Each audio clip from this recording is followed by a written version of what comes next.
നമസ്കാരം. ദേവാർപ്പണത്തിലേക്ക് എല്ലാവരെയും സ്നേഹപൂർവ്വം സ്വാഗതം ചെയ്യുന്നു. പുതിയൊരു വീഡിയോയിലേക്ക് ക്ഷണിക്കുന്നു.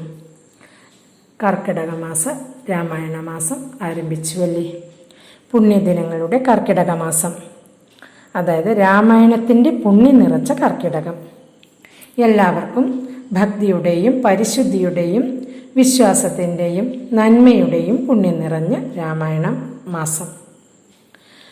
രാമായണ പാരായണത്തിനപ്പുറം മനസ്സിൻ്റെ പരിവർത്തനം കൂടി ലക്ഷ്യമാക്കുന്ന ഒന്നാണ് രാമായണ മാസം. അതായത് ആത്മീയമായ ആനന്ദത്തിൻ്റെ ആ നാളുകളിലേക്ക് ഉണരുകയാണ് നമ്മുടെ മനസ്സും ശരീരവും. വറുതിയുടെയും കഷ്ടപ്പാടിൻ്റെയും അവസാനവും വരാനിരിക്കുന്ന നല്ല നാളെയുടെ പൊന്നിച്ചിങ്ങത്തിൻ്റെ കാത്തിരിപ്പും കൂടിയാണ് മലയാളിക്ക് കർക്കിടകം.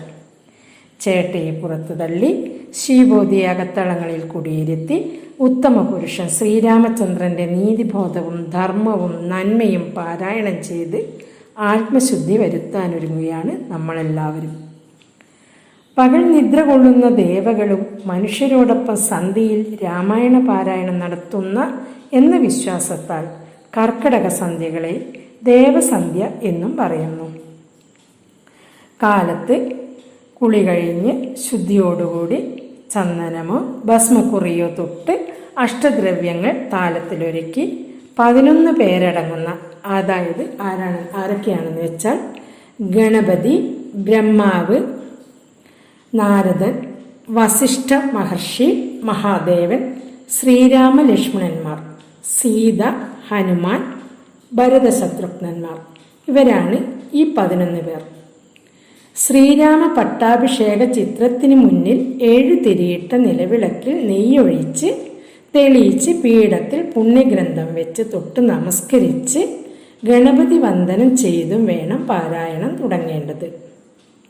അതായത് ബാലകാണ്ഡത്തിൽ നിന്ന് തുടങ്ങി അവസാന ദിവസം ശ്രീരാമ അഭിഷേകത്തിലായിരിക്കണം പാരായണം അവസാനിപ്പിക്കേണ്ടത്.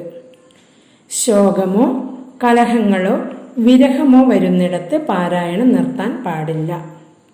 പ്രായഭേദമന്യേ ആർക്കും പാരായണം ചെയ്യാവുന്ന രാമായണം കുടുംബൈക്യത്തിനും ഐശ്വര്യത്തിനും ഏറെ വിശേഷം തന്നെയാണ്. ശ്രീരാമചന്ദ്രൻ്റെയും സീതാമാതാവിൻ്റെയും അനുഗ്രഹം എല്ലാവർക്കും ഉണ്ടാകട്ടെ എന്ന് പ്രാർത്ഥിച്ചുകൊണ്ട് ഹൃദ്യമായ ഒരു രാമായണം